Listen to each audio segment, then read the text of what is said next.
Hi hello வணக்க மக்களே, நான் உங்கள் சுமன்ராஜ். இது நம்மளுடைய மக்கள் டாக்ஸ். நாம் இப்போ எங்கே வந்திருக்கோம்னு பார்த்தீங்கன்னா, சேலத்தில் இருக்கக்கூடிய சமயபுரம் மாரியம்மன் ஆலயத்திற்கு தாங்க வந்திருக்கோம்.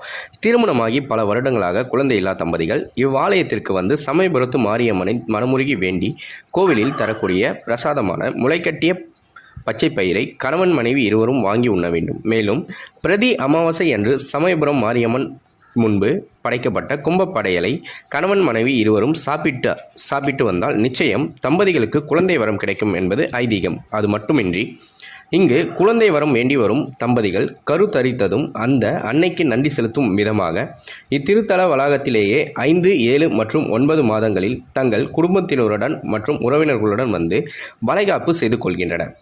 குழந்தை வரம் வேண்டி செல்லும் பக்தர்களை ஆலய நிர்வாகத்தை சார்ந்த நிர்வாகிகளும் ஆலய அர்ச்சகர்களும் இன்முகத்தோடு வரவேற்று ஆற அமர அந்த அன்னையை தரிசிக்க செய்வார்.